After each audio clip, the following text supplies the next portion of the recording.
Breaking news చూస్తున్నారు. కర్రగుట్టలో భారీ పేలుడు జరిగింది. వరుసగా బాంబులు పేలాయి. అక్కడ బ్లాస్ట్ లో 10 మంది జవాన్లకు గాయాలయ్యాయి. కర్రగుట్టలో మావోయిస్టులు ఐఈడీ బాంబులు అమర్చినట్లు భద్రతా సంస్థలకు సమాచారం అందింది. దీంతో కూంబింగ్ ఆపరేషన్ ప్రారంభించాయి. కూంబింగ్ చేస్తూ ఉండగా వరుసగా ఐఈడీలు పేలాయి. దీంతో 10 మంది ఆర్మీ జవాన్లకు గాయాలయ్యాయి. హెలికాప్టర్లు రాయ్పూర్కు తరలించడం జరిగింది. దానికి సంబంధించిన బ్రేకింగ్ న్యూస్ చూస్తున్నారు. తెలంగాణ ఛత్తీస్గఢ్ సరిహద్దు ప్రాంతం కర్రగుట్టలో బీజాపూర్ జిల్లా కర్రగుట్టల కొండల అటవీ ప్రాంతం గురించి మాట్లాడుకున్న సందర్భం అక్కడ నక్సల్స్ అమర్చిన ఐఈడీ అంటే ఇంప్రూవైజ్డ్ ఎక్స్ప్లోసివ్ డివైసెస్ అవి ఒక్కసారిగా పేలాయి. దీంతో ఈ పేలుళ్ళు 11 మంది భద్రతా బలగాలకు ఇన్ఫాక్ట్ 11 మంది భద్రతా సిబ్బందికి గాయాలయ్యాయి. వీరిలో 10 మంది డిఆర్జీ సిబ్బంది ఉన్నట్టుగా తెలుస్తోంది. ఒకరు కోబ్రా బెటాలియన్కు చెందిన వారిగా గుర్తించారు. ఆయనతో పాటు 2 డిఆర్జీ సిబ్బందికి కూడా గాయాలయ్యాయి. గాయపడిన వారిని రాయ్పూర్ హాస్పిటల్కి తరలించారు. చికిత్స అందించడం జరుగుతోంది. ప్రస్తుతం అక్కడ చికిత్స కొనసాగుతోంది వాళ్ళకి. కర్రగుట్ట ప్రాంతంలో గత కొన్ని రోజులుగా ఆపరేషన్ జరుగుతుంది. ఆపరేషన్ కర్రగుట్ట అంటూ మాట్లాడుకున్న సందర్భం గత కొద్ది రోజుల క్రితం మీకు గుర్తుందా? గత ఏడాది ఏప్రిల్ మే నెలలో 21 రోజుల పాటు ఆపరేషన్ జరిగింది. ఈ ఆపరేషన్లో ఏకంగా 31 మంది నక్సల్స్ హతమైన సందర్భం. ఆ టైంలో ఏకంగా 35 ఆయుధాలని సుమారుగా 450 ఈ ఐఈడీలని స్వాధీనం చేసుకునే భద్రతా బలగాలు పెద్ద సంఖ్యలో డిటోనేటర్స్ని, పేలుడు పదార్థాలని, దాంతోపాటు విద్యుత్ పరికరాలని వీటన్నిటిని కూడా స్వాధీనం చేసుకునే క్రమం. అయితే గతేడాది నవంబర్లో భద్రతా బలగాలు ఉసూర్ పోలీస్ స్టేషన్ పరిధిలోని తట్పాల గ్రామంలో ఆ శిబిరాన్ని ఏర్పాటు చేశాయి. ఈ క్రమంలో నక్సల్స్ ప్రభావం ఎక్కువగా ఉన్న ప్రాంతాల్లో అక్కడ కూంబింగ్ ఆపరేషన్ నిర్వహించడం జరుగుతోంది. తాజాగా ఐఈడీ పేలుళ్ల ఘటనతో ఒక్కసారిగా నక్సల్స్ వ్యూహాత్మక దాడులు తీవ్రతరం చేశారనేది ఇక్కడ జరుగుతున్న చర్చ. భద్రతా బలగాలు ఆపరేషన్స్ కంటిన్యూ చేస్తున్నప్పటికీ కూడా ఐఈడీ దాడులు వాళ్ళకి కీలకంగా, ఒక విధంగా చెప్పాలంటే ప్రధాన సవాల్గా మారిపోతున్నాయి అక్కడ పరిస్థితులు. ఎందుకంటే మావోయిస్టులు ఈ మధ్యకాలంలో పోలీసు ఆపరేషన్ ఎప్పుడైతే భద్రతా బలగాలు ఆపరేషన్ని మరింత తీవ్రతరం చేశాయో, ఎందుకంటే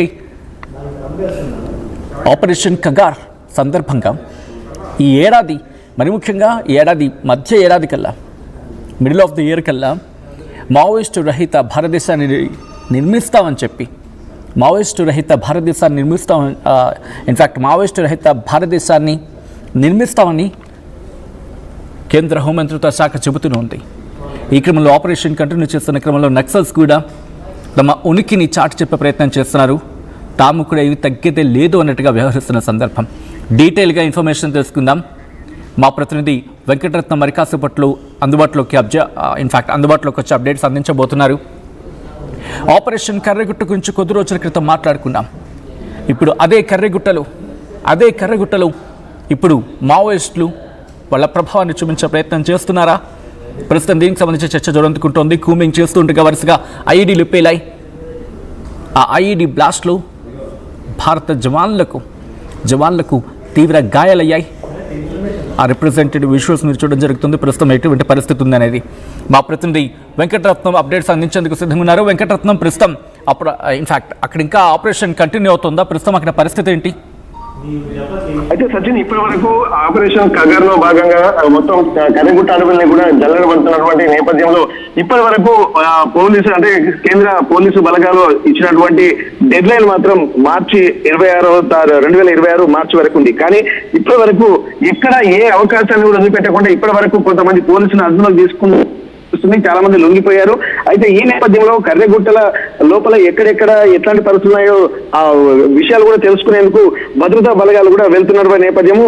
ఇక్కడ మొత్తం కొన్ని రోడ్డు మార్గాలు కూడా వేస్తున్నటువంటి పరిస్థితి. ఆ రోడ్డు మార్గాలు, అలాగే ఇప్పటి వరకు నక్సలైట్లు, మావోయిస్టులు ఆ లోపల తిరిగినటువంటి ప్రాంతాలను గుర్తించినటువంటి పోలీసులు జాగ్రత్తగా కూడా కేంద్ర బలగాలు లోపలికి వెళ్తున్నటువంటి సమయంలో ఈరోజు, అంటే నిన్న 10 మంది భద్రతా మావోయిస్టులు కూడా ఈ ఐఈడీ బాంబులు పేలడంతో కూడా కర్రగుట్టల కర్రెగుట్టలో అంటే వారికి కొంతమంది గాయాలైనటువంటి పరిస్థితి. ఇప్పటి వరకు కర్రెగుట్టలో మావోయిస్టుల కదలికలు ఎక్కడెక్కడ ఉన్నాయన్నటువంటి విషయాలు కూడా తెలుసుకున్నటువంటి నేపథ్యంలో పూర్తిగా కర్రెగుట్టలే తమ ఆధీనంలోకి తీసుకురావాలంటే మొత్తం జల్లెడ పడుతున్నటువంటి పరిస్థితి. ఇప్పటి వరకు ఐఈడి బాంబులు ఎక్కడెక్కడ అమర్చారన్నటువంటి కొన్ని విషయాలు తెలుసుకున్నటువంటి భద్రతా బలగాలు విశ్వసనీయ సమాచారం ప్రకారం ఇక్కడ కూంబింగ్ చేపట్టారు. ఈ క్రమంలోనే నిన్న సాయంత్రం అనేక ఐఈడీలు కూడా ఒకదాని తర్వాత ఒకటి కంటిన్యూగా పేలడంతో ఇక్కడ 10 మంది జవాన్లు కూడా గాయపడ్డారు. వారిని ఆర్మీ హెలికాప్టర్ లో కూడా రాయ్పూర్ ఆసుపత్రికి తరలించారు. ప్రాణాపాయం తప్పినట్టుగా అధికారులు భావిస్తున్నారు.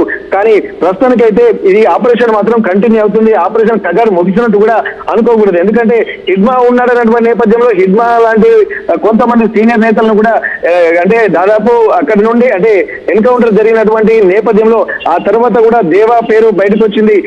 మెయిన్ ఉన్నటువంటి వాళ్ళందరినీ కూడా ఒక్కొక్కరిని అదుపులోకి తీసుకోవడము, కొంతమంది లొంగిపోవడము, ఇట్లాంటి పరిస్థితుల నేపథ్యంలో ఇప్పటికి కూడా పోలీసులకి అంటే కేంద్ర హోంశాఖకు కూడా ఇంకా పూర్తిగా వాళ్ళు మావోయిస్టులను అదుపులోకి తీసుకున్నటువంటి కాన్ఫిడెంట్ ఇంకా రాలేదనే భావించవచ్చు. ఎందుకంటే కొన్ని లెటర్లు కూడా వస్తున్నటువంటి నేపథ్యము అంటే ఇప్పుడు దేవా లాంటి వాళ్ళు లొంగిపోయారన్న అని వెనుక కూడా ఒక స్ట్రాటజికల్ గా ఏమన్నా ఉందన్నటువంటి కోణాలు కూడా మళ్ళీ కొత్తగా వెలుగు చూస్తున్నాయి. ఇక్కడ ప్రజా సంఘాలు కానీ కొంతమంది చెప్పడం కూడా ఇక్కడ ఎప్పుడైనా సరే ఈ వ్యవస్థను నిర్మూలించడం ఎవరి తరం కాదు అన్నటువంటి ఆలోచనలు చెప్తున్నటువంటి నేపథ్యంలో ఇక్కడ పూర్తిగా కర్రెగుట్టలు మాత్రం జల్లెడబడుతున్నటువంటి పరిస్థితి.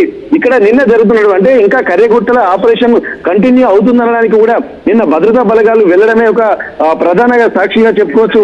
కానీ ఇక్కడ ఛత్తీస్గఢ్ నుండి అలాగే తెలంగాణ సరిహద్దులో ఉన్నటువంటి ములుగు వెంకటాపురము వాజేడు ప్రాంతాలకు కూడా దారులు వేయడానికి కూడా ఇక్కడ ఛత్తీస్గఢ్ ఐజీ కూడా మొత్తం మొన్న రోడ్డులో ప్రారంభించినటువంటి పరిస్థితి. ఆ రోడ్డు మార్గానికి వెళ్తే ఇప్పుడు ఏదైతే లక్ష్యం పెట్టుకున్నారో కర్రెగుట్టల ప్రాంతాల్ని అలాగే జనావాసాలలోకి అక్కడ అటవీ ప్రాంతాల్లో ఉన్నటువంటి వాళ్ళని జనావాసాల్లోకి తీసుకురావాలన్నటువంటి ఒక లక్ష్యాన్ని కూడా దృష్టిలో పెట్టుకున్నారు.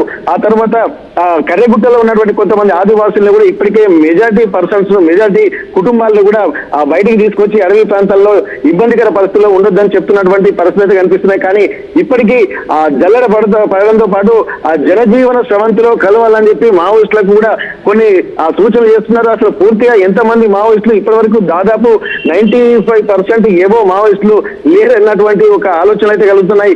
కానీ దాన్ని పూర్తి స్థాయిలో ధృవీకరించాలంటే ఇంకా ఎక్కడెక్కడ ఉన్నారన్నటువంటి ఒక కోణంలోనే కర్రెగుట్టలు కూడా జల్లెడబడుతున్నటువంటి పరిస్థితి. ఇవన్నీ దృష్టిలో పెట్టుకుంటే మాత్రం పోలీసులు మాత్రం తమ కూంబింగ్ మాత్రం కంటిన్యూగా కొనసాగిస్తున్నారు. ఆ తర్వాత ఇక్కడ మార్చి వచ్చి అంటే దాదాపు మరొక 2 నెలల్లో కేంద్ర ప్రభుత్వం ఇచ్చినటువంటి డెడ్ లైన్ కూడా అయిపోయేటువంటి సమయం కూడా ఆసన్నం అవుతుంది. ఈ నేపథ్యంలో కూడా పూర్తిగా ఒక ఉనికి అనేది లేకుండా చేయాలన్నటువంటి కోణంలో 2-3 రకాలుగా ప్లాన్లు వేస్తున్నారు.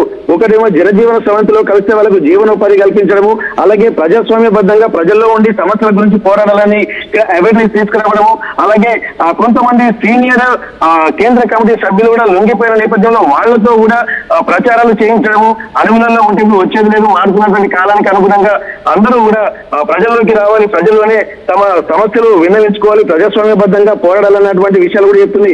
అందుకే అంటే ఆయుధాలు పట్టడం వల్లనే సిపిఐ మావోయిస్టు పార్టీపై కూడా నిషేధం విధించినటువంటి విషయాన్ని కూడా గుర్తు చేస్తూ ఇక్కడ తూటాలతోటి కాదు, బుల్లెట్లతోటి కాదు, బ్యాలెట్ తోటి ప్రజాస్వామ్యాన్ని కూడా ఉంటున్న నేపథ్యంలో ఇప్పుడు కర్రెగుట్టల సెర్చింగ్ ఆపరేషన్ కూడా ఇంకా కొనసాగుతుంది. ఎవరు మొత్తానికి పూర్తిగా కర్రెగుట్టల్లో కూడా ఇంకా ఎవరు ఉన్నారా లేదా అన్నటువంటి కోణంలో పూర్తిగా ఆలోచిస్తున్నటువంటి పరిస్థితి కనిపిస్తుంది. అందులో భాగంగానే భద్రతా బలగాల కూంబింగ్ మాత్రం ఇంకా కొనసాగుతుంది. Sachin, alright, thanks for the update Venkataratnam. మొత్తంగా అయితే మాత్రం కర్రెగుట్టలు ఇటు మావోయిస్టులు తన ప్రభావాన్ని తమ ప్రాబల్యాన్ని చూపించే ప్రయత్నం చేస్తున్నారా అంటే అవుననే మాట వినిపిస్తోంది. భద్రతా బలగాలు కూంబింగ్ ఆపరేషన్ కంటిన్యూ చేస్తున్నప్పటికీ కూడా అక్కడ మావోయిస్టులు తమ ప్రభావాన్ని చాటే ప్రయత్నం చేస్తున్నారు. కర్రెగుట్టలో భారీ పేలుడు జరిగింది. వరుసగా బాంబులు పేలాయి. ఈ బ్లాస్ట్లో 10 మంది జవాన్లకు గాయాలయ్యాయి. కర్రెగుట్టల్లో మావోయిస్టులు ఐఈడీ బాంబులు అమర్చినట్లు భద్రతా బలగాలకు సమాచారం అందింది. దీంతో కూంబింగ్ ఆపరేషన్లోకి దిగాయి. కూంబింగ్ చేస్తూ ఉండగా వరుసగా బాంబులు అంటే ఐఈడీలు పేలాయి. ఈ ఘటనలో 10 మంది ఆర్మీ జవాన్లు గాయపడ్డారు. వాళ్ళని హెలికాప్టర్లు రాయ్పూర్కు తరలించడం జరిగింది చికిత్స నిమిత్తం. ప్రస్తుతం వాళ్ళకి చికిత్స జరుగుతోంది. ఈ కథలు మిమ్మల్ని కాస్త కలవరపరచచ్చు. అయితే మిమ్మల్ని కలవరపాటుకు గురి చేయడం ఆర్టీవీ ఉద్దేశం కాదు. కానీ ఇటువంటి కథలను చూసేవాడికి కాస్త కలవరపాటుకు గురే అవకాశం ఉంటుంది. కాబట్టి దీనికి సంబంధించి తగిన జాగ్రత్తలు తీసుకోవాలని ఆర్టీవీ సూచించడం జరుగుతోంది. This is a disturbing content. TV description is advised.